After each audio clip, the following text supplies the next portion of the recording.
project management to even be allowed to take the exam. The exam is a very comprehensive exam to test your general knowledge and your application knowledge. It's both a general knowledge exam and an application knowledge exam to ensure that you do understand project management and you do understand how to put it into practice. There are very specific qualifications. There are different qualifications for the PMP depending on your educational background. If you have a university degree, the qualifications are different than without a degree, and we'll discuss at length what those qualifications are in just a minute in this series. You will need to understand the format for the exam itself. The exam has 200 questions in it. In order to pass the exam, at this point in time, you will need to get 135 of the questions right. And for those of you interested in the math, that means you must score 68.5% on the exam.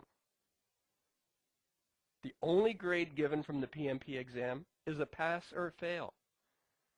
So although you may have gotten 199, which is highly unlikely, but although you get 199 of the questions right, your grade, your PMP certification, does not receive distinction. You do not get your PMP with honors. A grade of 200 or a grade of 199 is no better than a grade of 135 or 136. But a grade of 134 is a failing grade, and you do not pass your PMP. 200 questions. Each of the questions are multiple choice.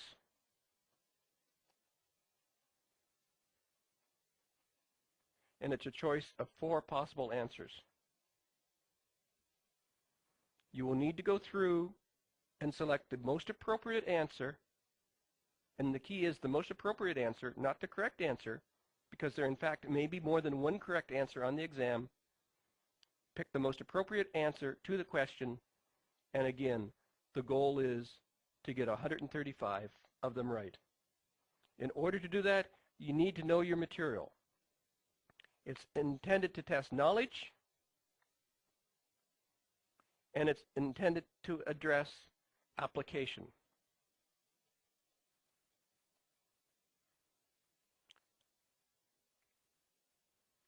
You have 4.5 hours maximum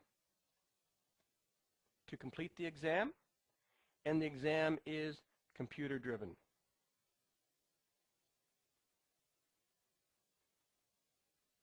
So those are the conditions you must be aware of. 200 questions, you must get 135 right, 68.5%. You need to select the most appropriate, as there may be more than one correct answer of the 4 possible choices. You have 4.5 hours in which to do it, and it will be a computer-driven exam. It will be administered on a computer system. Different companies administer the exam in different countries. You will need to go to PMI website to find out who will be delivering the exam in your location. But it is a computer-driven exam, 4.5 hours, and you need to be prepared. Before you will be granted permission to take the exam, you must apply and be accepted. You must meet the qualifications. The qualifications vary. If you have an undergraduate degree as a minimum, or if you don't have an undergraduate degree. If you have an undergraduate degree, you must have a minimum of 4,500 hours experience in the project management field. And that experience must have taken place within the last 6 years. Without a degree, the number is higher. Without a degree, you must have a minimum of 7,500 hours experience in the project management field, and that experience must have taken place within the last 8 years. What is experience? Does that mean you had to be a formal project manager, actively, directly managing a project for the 4,500 or the 7,500 hours? No, but it must be you have been involved in a project in some capacity where you have been involved in the project management area. So you may not have been the direct project manager, you may have been a team lead, or you may have been a team member who has some responsibility, some involvement in the project management processes itself. You will be required to list the dates and the times, i.e. the hours, of the experiences, and you must break your experiences down as to what element was in initiating, what was in planning, or how many hours was in initiating, how many hours were in planning, how many hours were in monitoring, in executing, and in closing. And these experience hours must be verifiable. The PMI certification board, the people who process your application, will check some applications and make phone calls to validate that the dates and times listed are appropriate, that in fact you do have the appropriate number of hours, whether you have a degree or not on a degree. So, fairly comprehensive, fairly extensive expectations on you having met the qualifications, fairly extensive expectations on ensuring that you have involvement in the project management field, that you in fact do have subject matter expertise, that you understand the application of project management before you will meet the qualifications to take the exam. The last component for qualification is you must have attended some formal project management education. In both instances, with or without the degree, you must have 35 hours of project management training. Training such as this Nugget series are applicable to this requirement. Any training that is PM related meets this requirement. If you don't meet these qualifications, you do not need to apply for the PMP exam because you will not be granted eligibility to take the exam. One last component of meeting the qualifications, you must agree to the PMI Code of Conduct.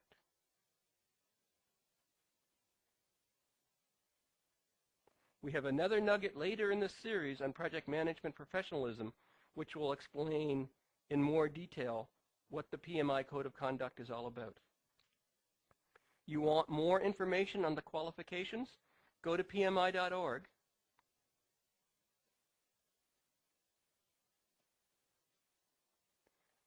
Click on the PMP, and there's a downloadable PDF file that will give you full details of what the expectations are, what the qualifications are for getting approval to write the PMP.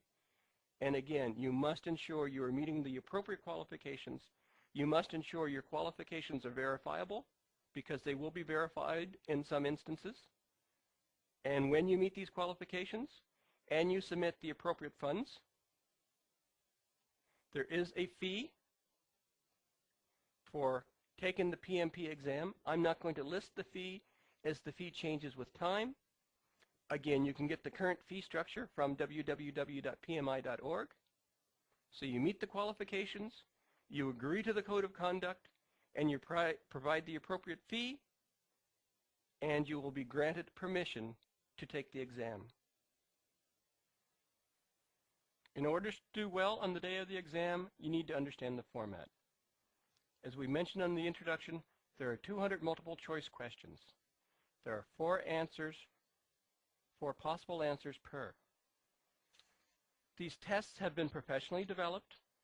These tests are computer generated, so avoid any of the tricks that you have heard of when you answer multiple choice questions. Always look for the longest answer.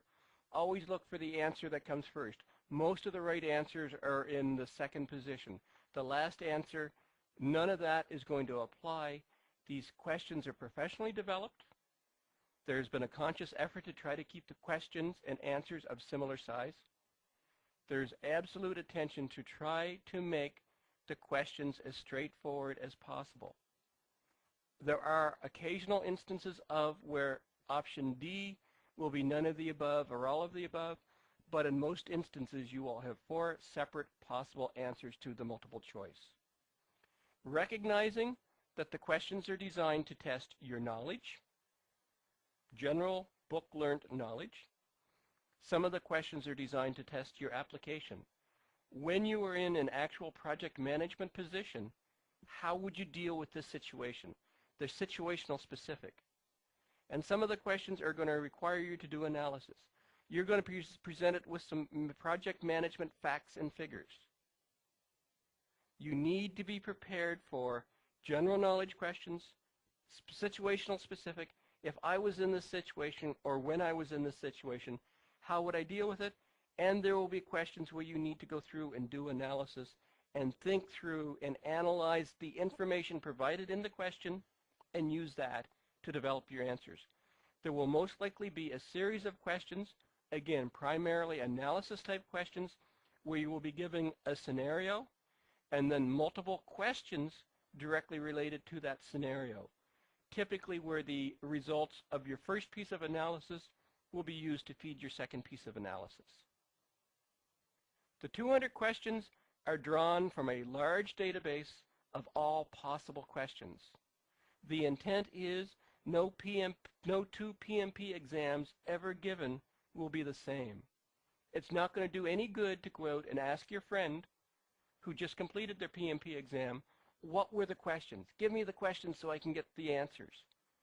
It's highly unlikely that you will get many, if any, of the same questions on a second PMP exam administered. So be prepared for the style and format of the questions. The questions are professionally prepared. The questions are not meant to have a lot of distractors to try to fool you into picking the right answer. They are intended to test your knowledge, your application, and your analysis. And remember, you need to get 135 right of the 200 questions. You need to get approximately 70% passing grade, 68.5 if you want to be precise. Questions right. You need to be prepared, you need to understand the format, and you need to go in with the right mindset to ensure that you're going to pass this exam. The key to passing the exam, of course, is to know your material. You need to be aware that the exam is going to cover all the knowledge areas. In terms of breakdown for the exam is generally considered, and remember, every exam is unique, but the exam database is designed to give you this approximate percentage of coverage. So initiating will be approximately 10% of the total number of questions on the exam. Planning will be approximately 25%. Executing will be approximately 25%. And controlling will be approximately 25%. So if you need to focus your attention, you need to focus your attention where the majority of the questions are going to be, and that, of course, is in the core of the project management areas. Planning, executing, and controlling. Closing will be another 10%, and potentially a surprise if you're not familiar with the PMP process, there's 15 or approximately 15% of the questions related to professionalism. What is professionalism? Project Management Professional. It's a PMP. There will be questions on how well you can apply professionalism in the project management discipline. We talked about you will be required to sign off and agree to the PMI Code of Conduct. As part of taking the PMP exam, you will actually be tested on that Code of Conduct in these questions related to professionalism. We have a nugget later in this series that deals specifically with professionalism. And for those of you doing the math, yes, I know this does not add up to 100%. This adds up to a little over 100%, approximately 10%, approximately 25%, and so on, is how the coverage of the exam questions will be. Two areas I believe you need to be specifically aware of: earned value. There will be a number of questions on the exam specifically related to the application of, the calculation of, and the definition of earned value. If earned value is not a high level of comfort, a high level of knowledge area for you, and I suspect many of you taking this exam will not be very familiar with, and maybe not even have heard specifically about, earned value analysis, you need to prepare for earned value questions. And again, we have a nugget in the series specifically related to earned value. Another specific area that many of you may be unfamiliar with is specific network analysis questions. How do you calculate, how do you develop, how do you analyze a project network?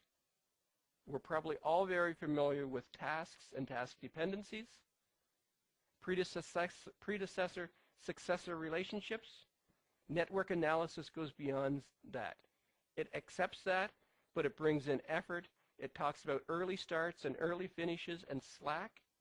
You need to be aware of the entire network analysis process, how to calculate it, how to analyze it. And again, we have a specific nugget later in the series dedicated to network analysis. To pass the exam, you need to know your material. It is going to test your knowledge of the material, your book learnedness. It's going to test your application, how do you apply? And a lot of the applications are going to be in project professionalism, but they will be also scattered through the entire area of the exam. Testing your application. If you were a project manager given this situation, how would you do? And finally, it's going to test your ability to analyze, analysis on the information provided. So you're ready for the exam. It's the day of the exam. What do you need to do? What do you need to do to be prepared? You need to bring your eligibility letter with you. You're not going to be admitted to the exam center without your eligibility letter. You need to bring 2 pieces of ID. At least one of those pieces of ID must be a picture ID to ensure that you are in fact the person who received the eligibility letter. The names on your IDs must match the name on the eligibility letter. And that's about it.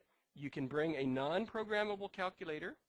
You cannot bring any books. You cannot bring any papers. You cannot bring answers written on your arms. No, I'm just kidding on that. You cannot bring any other study aids. The test center will give you 2 pieces of paper. You can bring your own pencil and pen.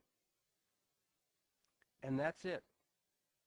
You are basically going into the exam center with nothing but the clothing on your back and your non-programmable calculator. The knowledge must be in your head. As the exam is relatively lengthy, up to 4.5 hours, I would strongly encourage you to bring some kind of snacks, some kind of water, so that you can take a break. But when you take a break, the clock doesn't stop. When you take a break for your snacks, to do a brain refresh, which I highly recommend, to have a drink of water, the 4.5-hour clock is still running, so be aware of that. And because you have no idea what the temperature is going to be in the exam center, I would absolutely suggest you dress in layers. If it's hot, you can take off a layer. If it's cold, you can keep the layers on.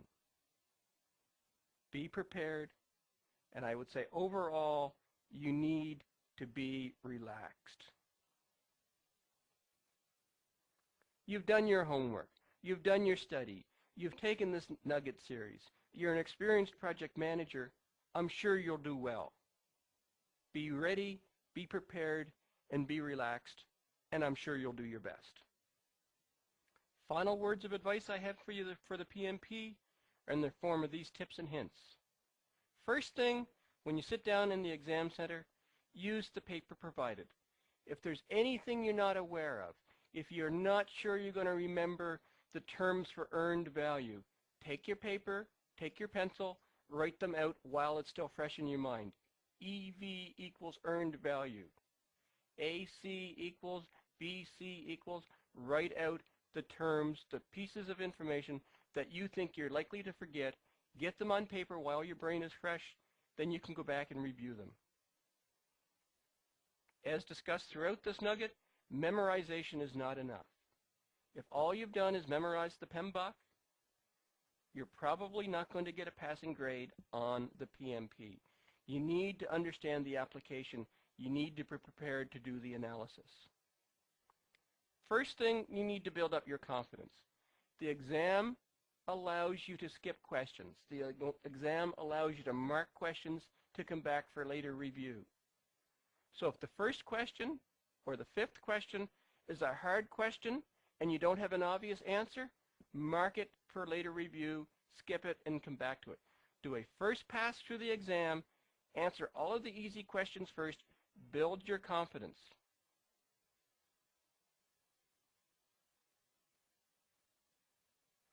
Once you've been through and done all the easy questions, and there's going to be lots of them, there really is, there's going to be lots of easy questions where it's intuitively obvious, you know exactly what the right answer is, get them done.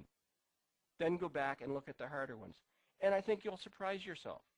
You're going to have probably pretty close to a passing grade on your first pass as you answer the easy questions. Now you've got your confidence. Now it's time to go back and start to answer the harder ones. As you're answering the questions, you need to put it into context. What would I do if I was in this position? And as you're putting it into context, you need to think PMI, PMBOK. The PMBOK guide would do it this way. That's what the right answer is going to be. I've heard people refer to it as PMI-isms. You need to think PMI. You need to put the questions into context. You need to put it into an applicational, situational, specific concept. Absolutely key. Look for the best answer. There's more than one correct answer. If there's one aspect of trickiness to catch you up in the PMP exam, it's the fact that some questions, not all, but some questions are going to have more than one correct answer. But there's going to be one answer that's absolutely better than the other. And that's, again, often where the PMI-isms come into play. Sometimes it's hard to find the best answer, so first eliminate all the wrong answers. Well, it's definitely not that, and it's definitely not that. So if you can eliminate 2 out of the 4 possible answers, it's a lot easier to look for the best answer when you've eliminated the number of options you have to deal with. You have to be prepared for calculations. You will be required to do some math. You don't need a PhD in mathematics, but you need to be prepared to do some calculations. You're going to be doing some calculations around earned value. You're going to be doing some calculations around network analysis with late starts and early finishes and so on. That's why you brought your non-programmable calculator with you. For those of you international people taking this Nugget series, you need to be aware that most questions are US-based. So if there's questions related to financial analysis, if there's questions specifically related to ethics, those questions are going to be based on how it would be interpreted, how would it be applied in the US. So that's something international people taking the exam need to be very aware of. Often, the correct answers are based on the general premises as proposed by PMI, proactive management. Do the right things right the first time. So as you're looking for the best answer, as you're looking for the PMI-isms, how this would be done by the PMBOK, often the correct, or maybe I should make that best answer, is based on the proactive approach. But the most important tip and hint I can give you is relax. You know your stuff. You've prepared. You've taken this Nugget series. You've reviewed and digested the PMBOK. You're an experienced project manager. You have thousands of hours of experience in project delivery. You're going to do fine. This Nugget has been focused on the PMP exam and how to prepare for it. We've gone through the qualifications. You now know the specific qualifications based on whether you have a degree or don't have a degree. You now know how many hours of experience you need in the project management area. You know you need 35 hours of direct education related to project management. You know you need to accept